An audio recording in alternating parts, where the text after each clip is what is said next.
Siempre uno de los grandes desafíos de todos estos métodos, sea cual sea, es hacerlo sostenible en el tiempo. Te lo están explicando en una teoría, te lo están explicando en un libro, te lo están explicando y va a pasar esto, ¿no? Y dices, vale, pues lo veo, parece que tiene sentido, pero luego hay mucha diferencia cuando lo ves. ¿Qué papel juega y jugó en esa fase inicial la tecnología? Igual que la bola cuesta mucho moverla, el momento que está en marcha es muy difícil pararla, ¿no? Técnicos de mantenimiento con ese conocimiento, con esa experiencia, son vitales. El que lo use no va a entender el potencial de la herramienta. ¿Y algún momento en el que dijeses esto no va a ningún lado, tiro la toalla?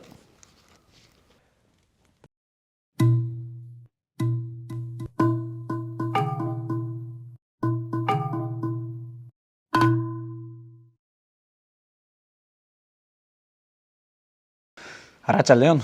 Hoy tenemos con nosotros en el nuevo episodio de Podcast Entre Líneas a Jon Ruiz, responsable de operaciones en Bridgestone.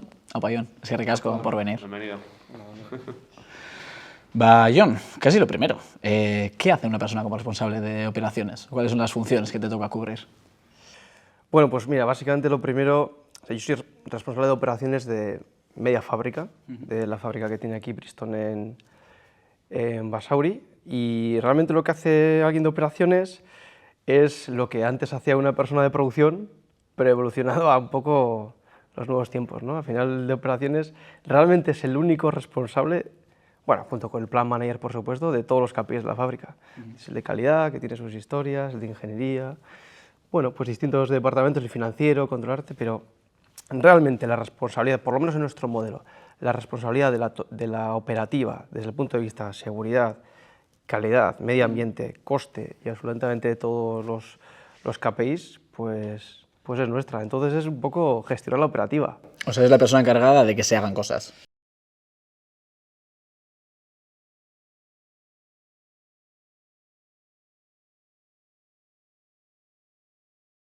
Y de que se cumplan con las cosas.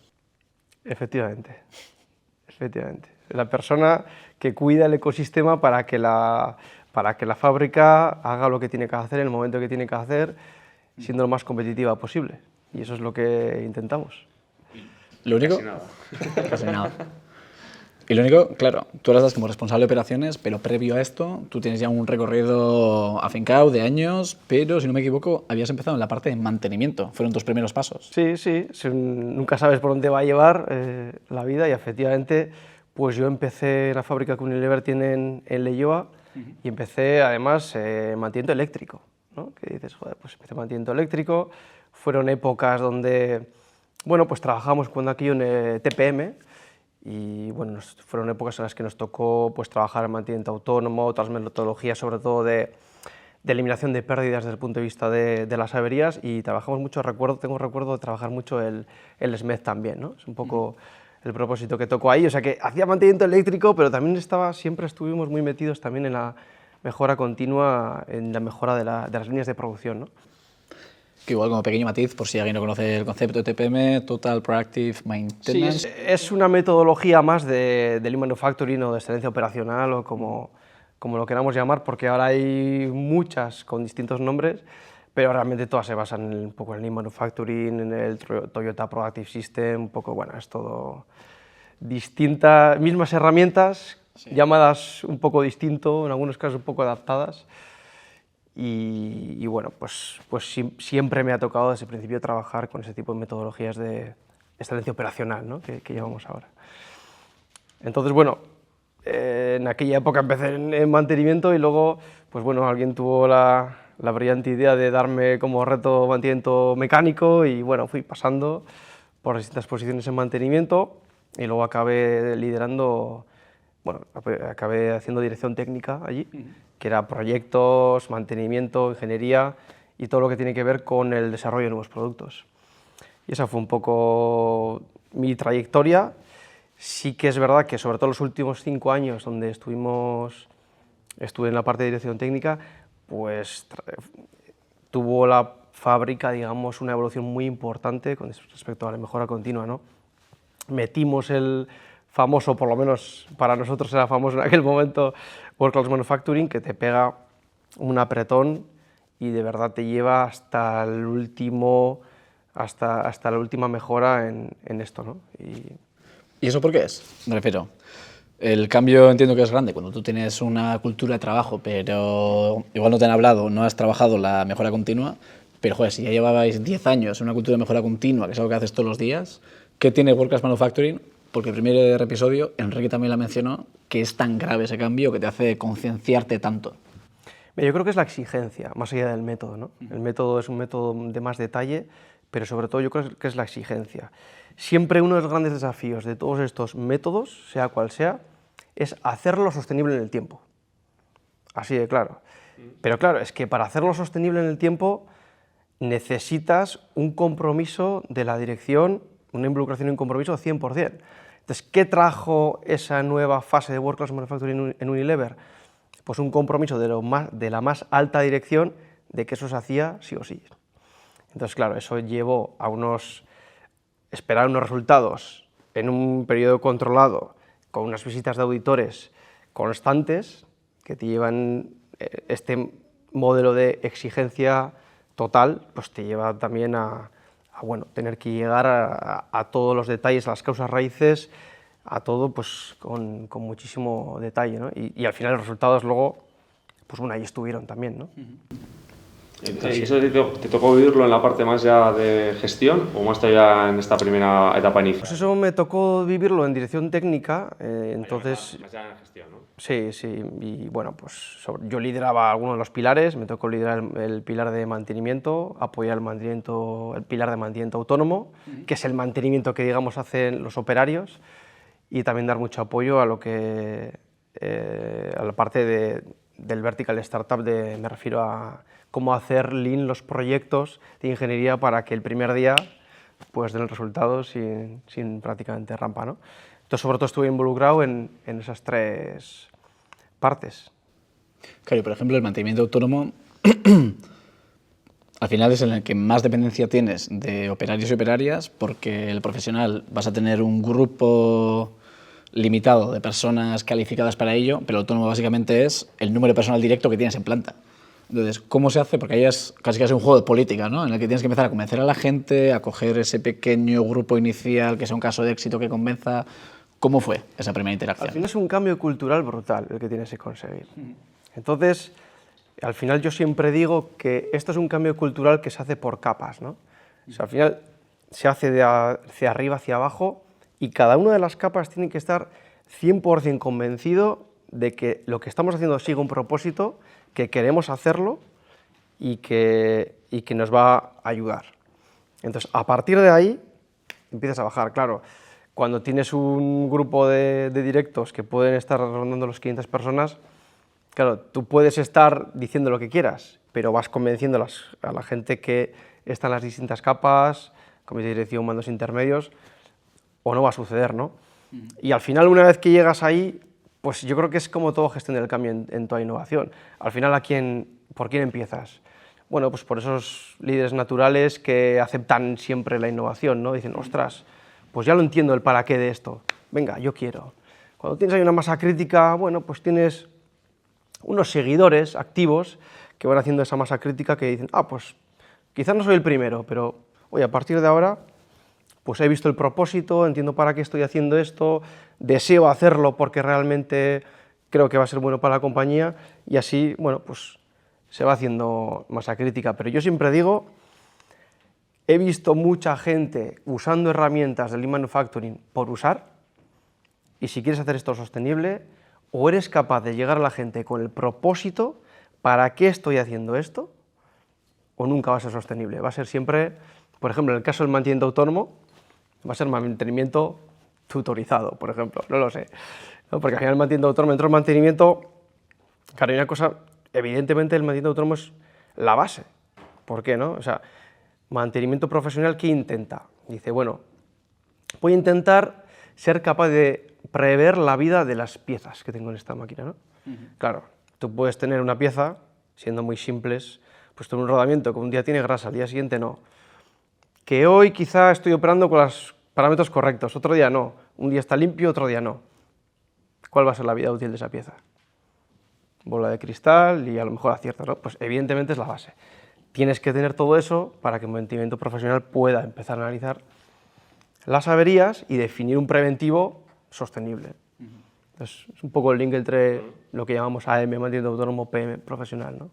¿Y qué te iba a hacer? ¿Y el John de esa primera etapa que estaba más en el barro, ahí más en la parte esa de mantenimiento, también lo veía así? O sea, era de esos de toda esta de toda esta escala que nos has comentado, en cuál se ubicaba, ¿no? Era de los proactivos que decía, bueno, vamos a implementar estos cambios y eso, de los primeros convencidos, o eran los que te costaba más. Mira, yo soy una persona que es muy difícil que haga algo si no entiendo por qué lo estoy haciendo. Entonces, pues efectivamente, no creo que fuera de los primeros que lo abrazó. Hasta que realmente... A veces, ¿sabes qué pasa? Que para tú entender para qué estás haciendo algo, tienes que... Te lo están explicando en una teoría, te lo están explicando en un libro, te lo están explicando y va a pasar esto, ¿no? Y dices, vale, pues lo veo, parece que tiene sentido, pero luego hay mucha diferencia cuando lo ves. Necesitas tener mucha determinación en esto, porque al final el día a día es un huracán, un agujero negro que te aleja constantemente de la estrategia. Tú puedes tener claro, mira, mi estrategia es la mejora continua y esto me va a ayudar a mí, pero el día a día te va llevando, ¿no? Entonces, por eso hay que estar realmente convencido y, bueno, pues yo en algún momento de este viaje, pues también lo vi, ¿no? Por ejemplo, en Unilever, cuando me tocó hacerlo, con el equipo de allí, era más una certeza de, creo que es así. Cuando me tocó hacerlo en Bristol, ya lo había visto. Entonces, la determinación que tienes ahí es muy distinta. Tienes otros retos, ¿no?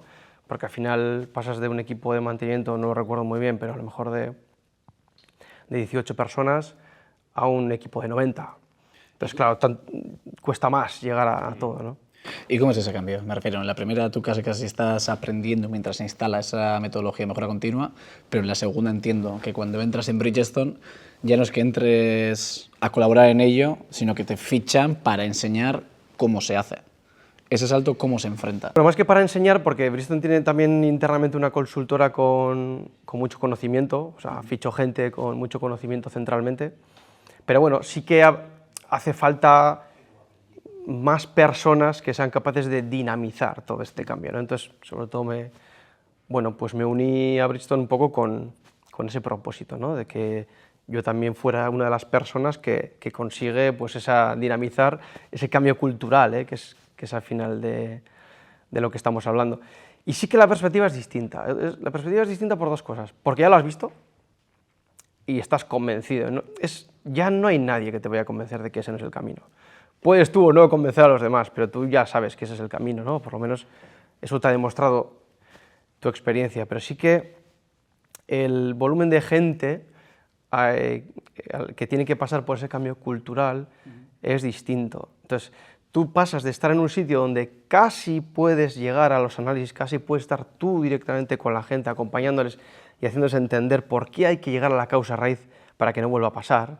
Esto de la causa raíz daría para otro episodio entero, porque esto también es una de las cosas que en general más cuesta en las compañías.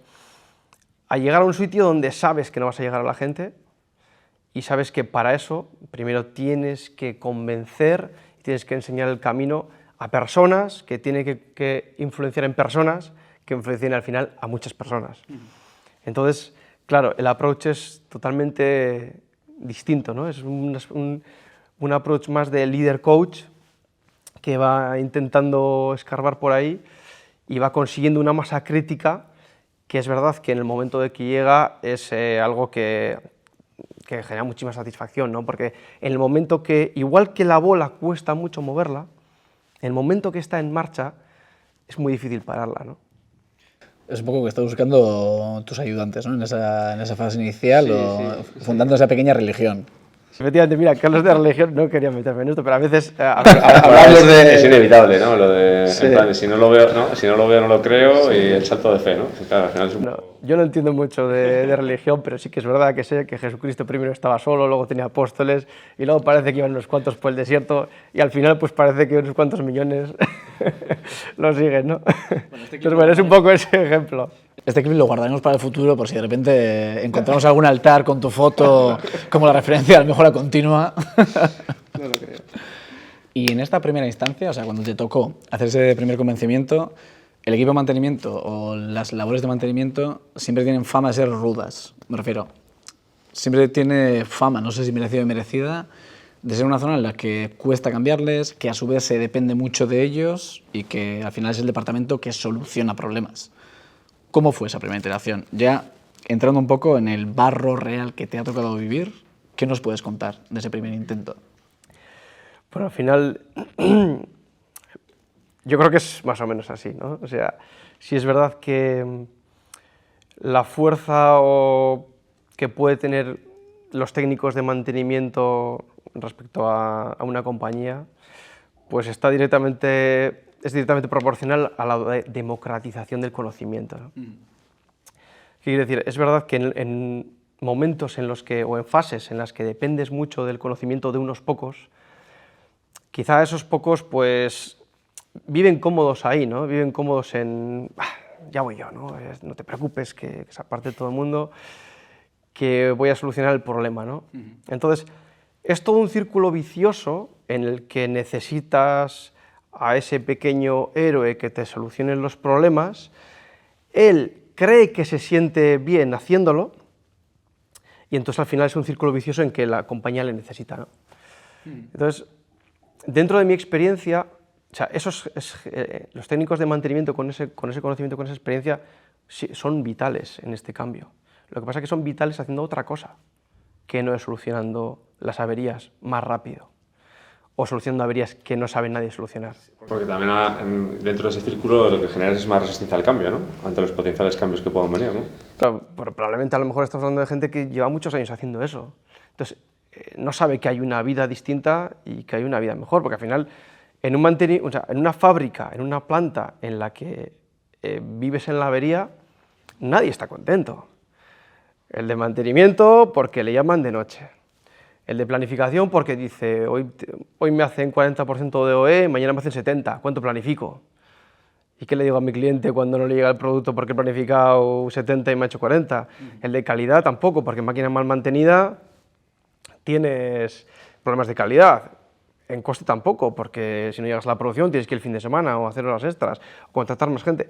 Nadie está contento. Y el de operaciones, que tiene todos los KPIs, pues bueno, pues tampoco. Igual si tiene el de mantenimiento, para desahogarse un poco en él, pues bueno, pero es que tampoco ese es el camino, ¿no? Entonces, yo ese tipo de roles creo que son los que primero, aunque no sean early adopters, esos son los primeros que tienen que estar analizando los problemas para que no vuelvan a pasar, ¿eh?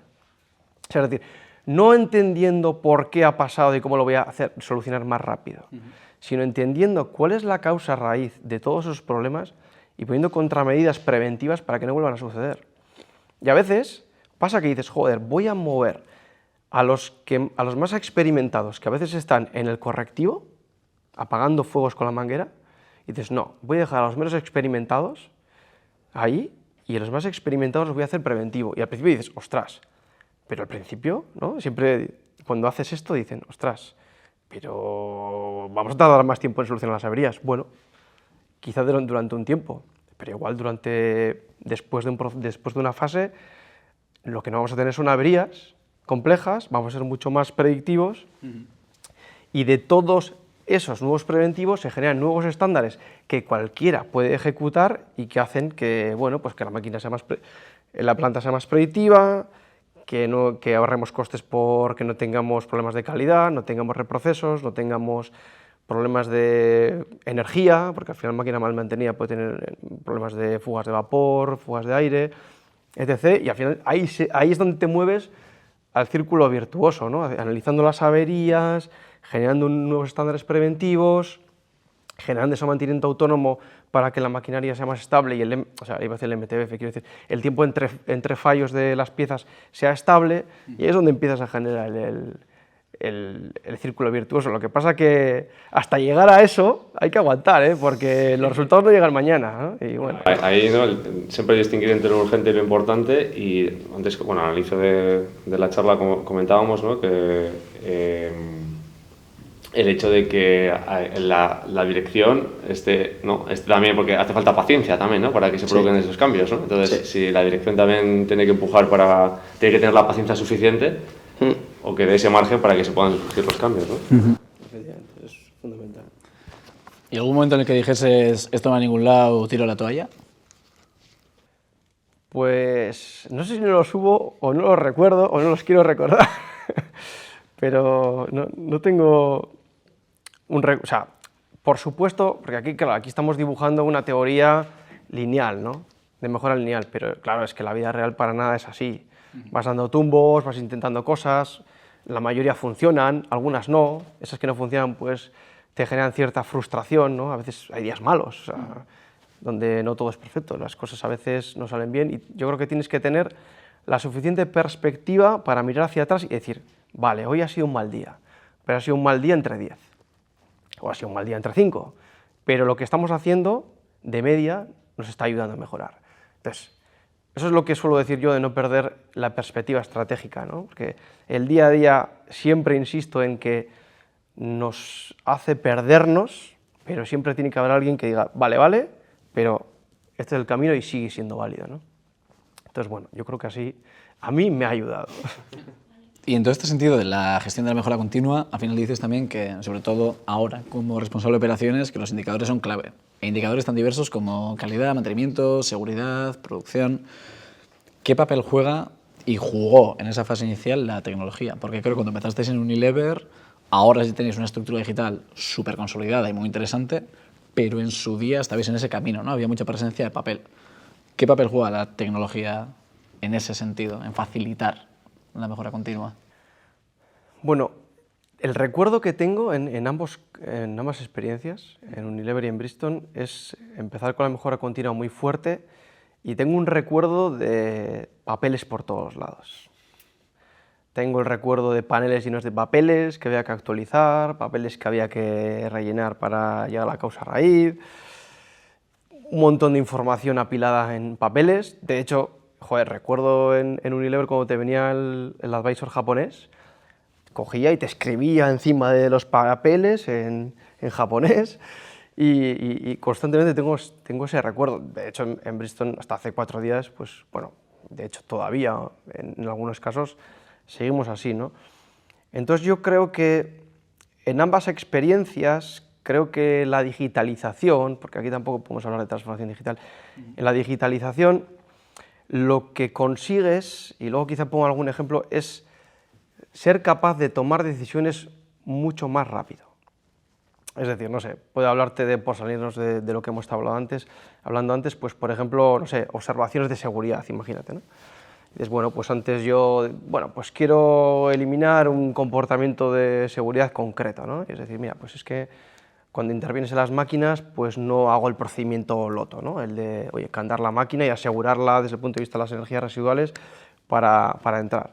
Entonces, claro, si no digitalizas, tienes una montaña de papeles para responder a esta pregunta.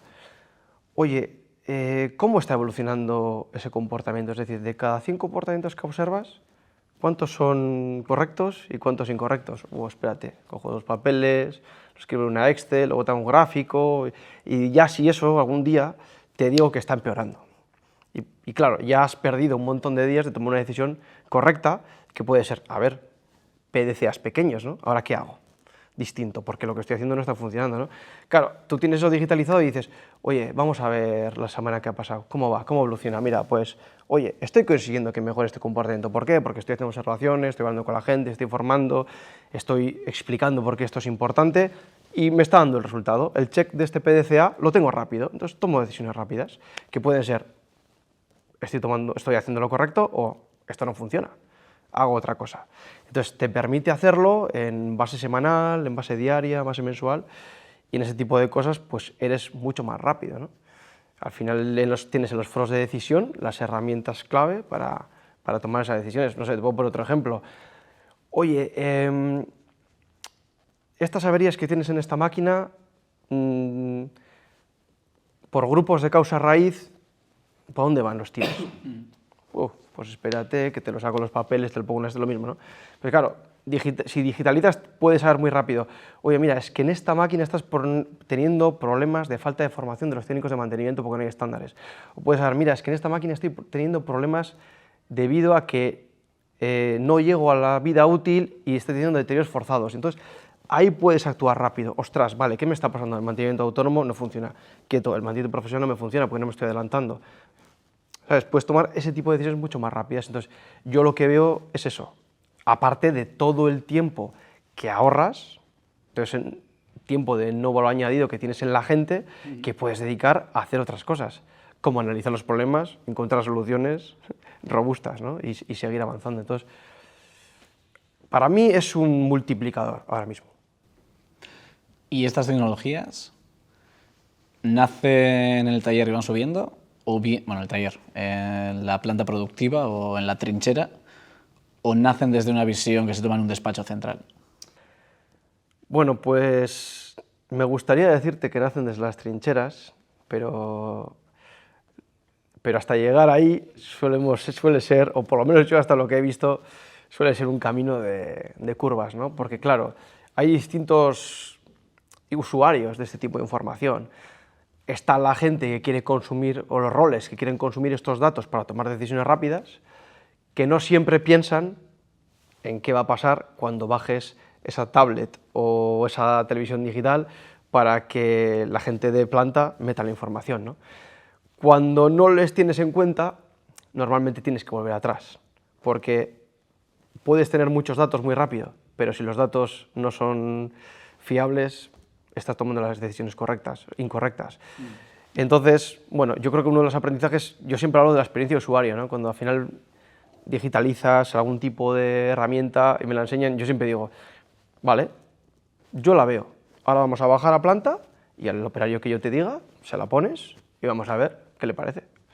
Porque si para hacer algo, para llegar a no sé qué, alguna información concreta, está media hora, no me sirve. Tiene que ser súper intuitivo, súper fácil, sin que no le expliques nada. A ver, intenta llegar a este dato, intenta introducir esta información. Tiene que ser algo muy fluido. Y en este sentido, ¿cuál es tu experiencia con las soluciones rígidas en ese sentido? Está pensando tipo en ERP, en un SAP, por decirte algo.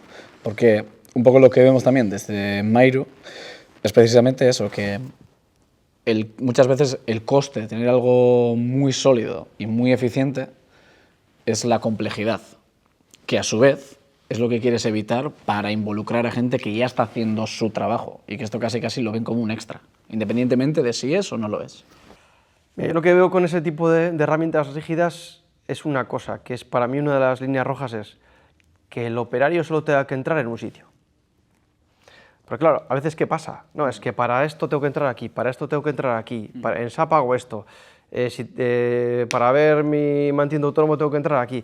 Claro, cada una con su usuario, con su password de 20 dígitos, con todo el tiempo que eso conlleva, ¿no? Entonces, para mí, si no le haces la vida fácil al operario, para mí no es tecnología, tiene que ser fácil, ¿no? Entonces, yo sí que veo que en ese tipo de monstruos, como puede ser SAP o ese tipo de compañías, que son inflexibles ahí. Ahí ellos tienen su producto, que lo tienen vendido en muchísimas multinacionales, que vale para los financieros y para según qué información, pero ellos no van a hacer algo para que tu operario, tu técnico de mantenimiento o la persona que está en la planta lo haga fácil. Entonces, por lo menos en mi experiencia, para que todo lo que necesitamos esté en una única plataforma, hemos tenido que hacer soluciones a medida. La realidad es esa. Porque incluso un Gemao, ¿no? En mantenimiento, que prácticamente todo el mundo tiene un Gemao, pero cuando tienes que empezar a hablar de herramientas que tienes en Lean Manufacturing, pues igual no están todas, o dices, no, pues eso lo haces en otro sitio, lo haces en papel y luego lo escaneas.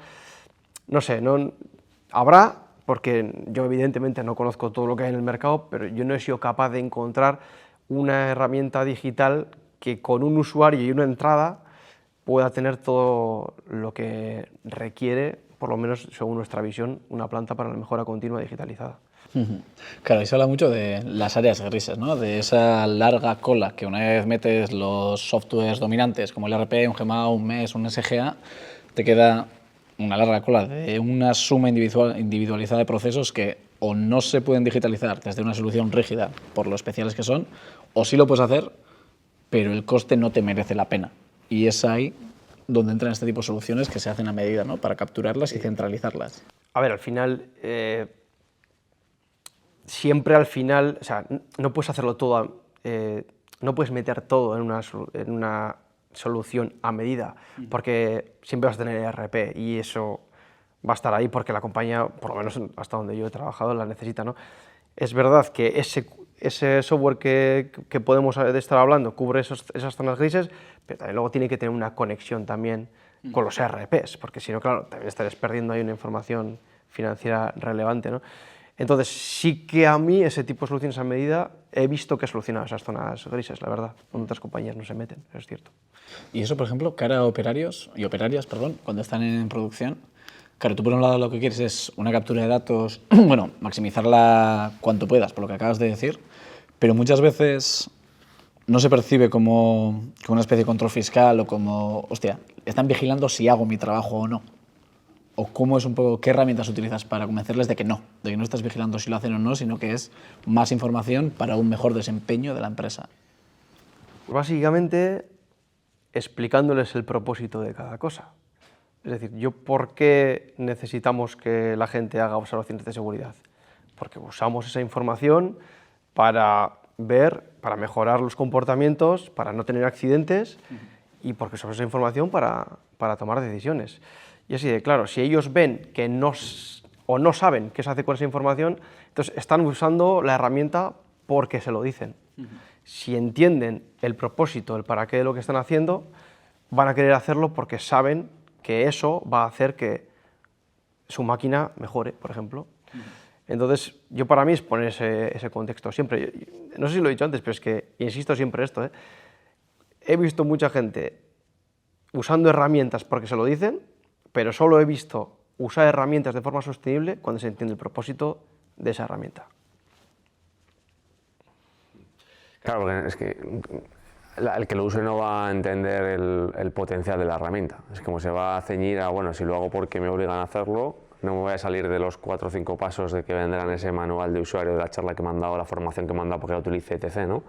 Sino esa persona, ese usuario va a empezar a volar solo. O sea, en el sentido de que incluso va a aportar cosas a la herramienta, incluso si se lo hace de manera proactiva, va a terminar como retroalimentando la herramienta. Es decir, la herramienta le ayuda a esa persona, pero esa persona también ayuda a que la herramienta se utilice mejor. Claro, además, al final estamos hablando de que es información, antes he dicho que es información para tomar decisiones, ¿no? Pero claro, es que esa información, hoy en día, por lo menos nosotros, estamos intentando, y en algunos casos, pues bueno, vamos consiguiéndolo, que sea también el propio operario el que vea toda esa información compilada y digamos esos datos convertidos en información, ¿no? Ah, claro, es que esto lo que yo estoy haciendo es para ver esto de aquí, ¿no? Son capaces de ver en tiempo real su eficiencia operacional, por ejemplo, ¿no? Son capaces de ver, en los últimos 10 días si había averías o no, si la gente ha hecho su mantenimiento autónomo o no, si hemos tenido algún parámetro fuera de especificación. Claro, es que ellos también consumen esa información, ¿no? Entonces, sí es verdad que eso también ayuda a la proactividad del operario, de alguna manera que vea, ¿no? Pues, que todo eso lleva a la mejora de la línea, ¿no? Ahora, por ejemplo, nosotros estamos trabajando mucho en que ya sea el propio operario a turnos el que cuando tenga un pequeño problema de calidad, el que intenta analizar la causa raíz. Al final le damos una zona también al operario y le decimos, mira, tú tienes que mejorar esta zona de tu máquina, ¿no?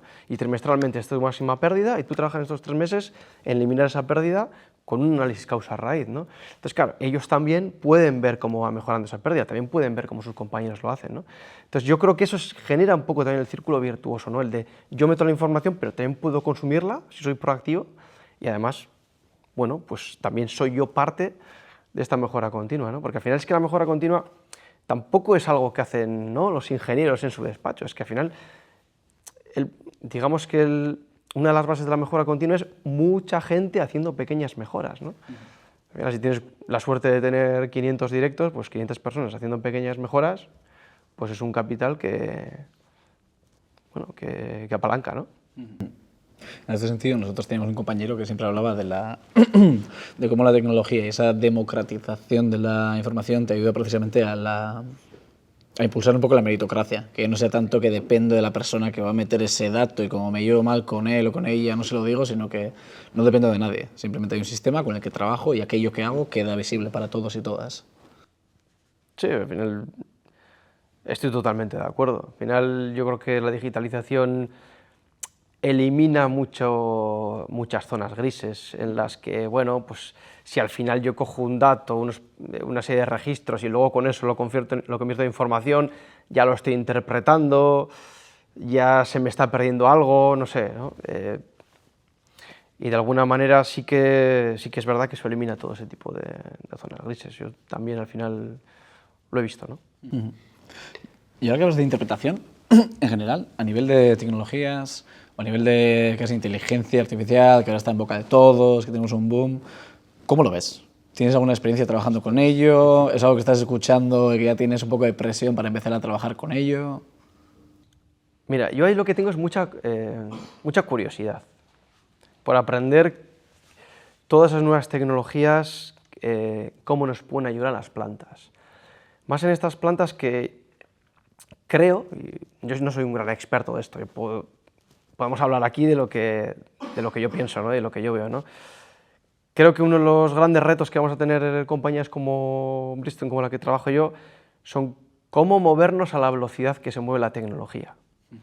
Porque claro, la tecnología se está moviendo a una velocidad brutal y nosotros todavía somos mastodontes que no somos capaces de aprovecharlo a esa velocidad, ¿no?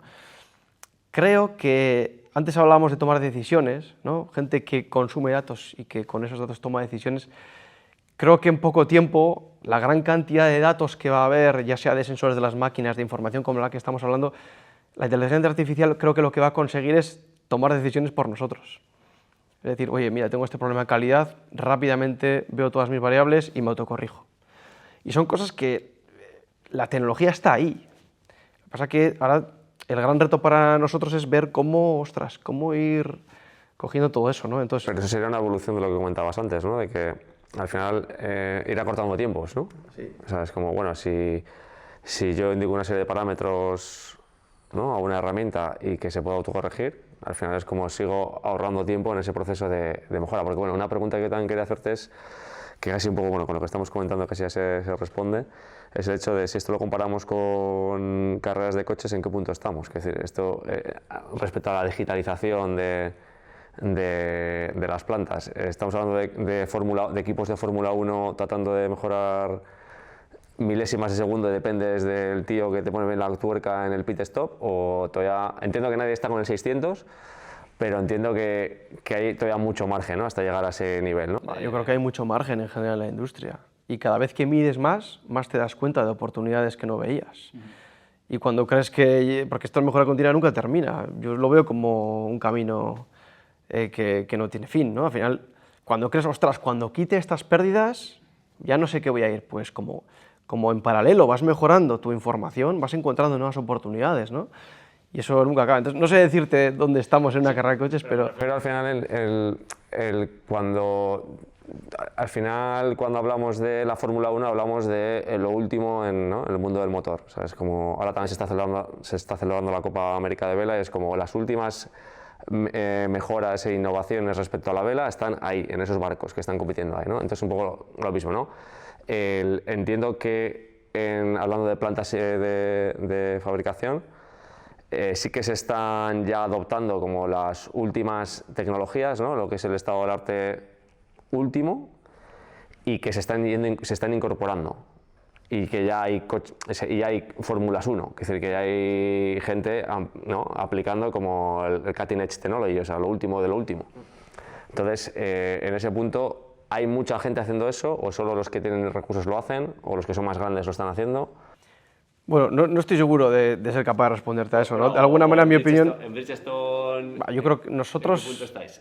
bueno, nosotros estamos digitalizando y estamos todavía lejos de que seamos capaces de tomar decisiones en automático, ¿no? O estamos lejos de fábricas en las que están automatizadas casi al 100%, como se ve algunas fábricas nuevas por ahí, como puede ser de Xiaomi o cosas así, que venden, ¿no?, que están totalmente automatizadas, ¿no? Entonces, yo creo que en la industria que yo conozco hay mucho margen hasta llegar todavía a eso. Sí es verdad que creo que la automatización, o sea, la automatización de bajo coste también está ahí súper cerca. O sea, al final, el otro día creo que leí en un artículo, ¿no?, que me pareció muy interesante, porque antes, ¿no?, tú por ejemplo tienes un avión, ¿no?, que pilota un piloto, ¿no? Y antes, para hacer un avión que pilotaba solo, ostras, tenías que fabricar un avión nuevo, ¿no? Ostras, ahora voy a hacer un dron. Entonces, claro, eso tiene un coste terrible, ¿no? Tienes que dejar un avión y comprar el otro. Pues el otro día, dentro de esto que estamos hablando, automatizaciones de bajo coste, pues leí un artículo en el que un humanoide conducía un avión.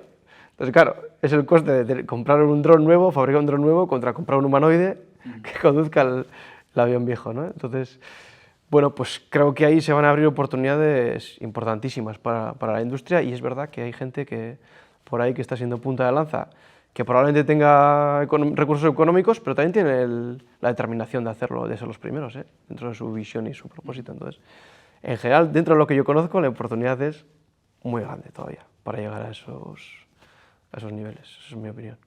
Y tal vez igual para cerrar, hablando de futuro, pero desde el presente mirando el pasado. Ha sido un poco poético, pero básicamente, ¿qué consejo le darías a ese joven John que empezó con la mejora continua, o a alguien que esté tanteando empezar con una cultura de mejora continua en su fábrica, o que esté en unas fases iniciales? Igual que le dirías, y también algo que ahora ves claro que entonces no veías, un error claro que cometiste. Pues mira, yo creo que hace falta muchísima pasión, muchísima determinación en lo que estás haciendo para no perder el foco y que el día a día no te desvíe. Y luego yo creo que la mayor clave de la mejora continua es, desde el principio, invertir en las personas y guiar y desarrollar a las personas, porque al final estamos hablando de que queremos que toda la gente en la planta haga mejora continua, y para eso hay que invertir desde el principio en ellos, y no siempre suele ser así. Entonces yo creo que esas tres cosas son muy, muy importantes. Y sobre todo, tener el compromiso, bueno, sobre todo, entre otras cosas, tener el compromiso de la dirección de la planta, porque si no, eso es algo que te va generando fugas y no lo consigues, ¿no? Pero quizás está dentro de la determinación que hay que tener en la compañía para conseguirlo. No, son dos. Pues John, mil gracias por compartir este rato con nosotros y muchas gracias por venir al podcast. Muchas gracias a vosotros. Es que recasco.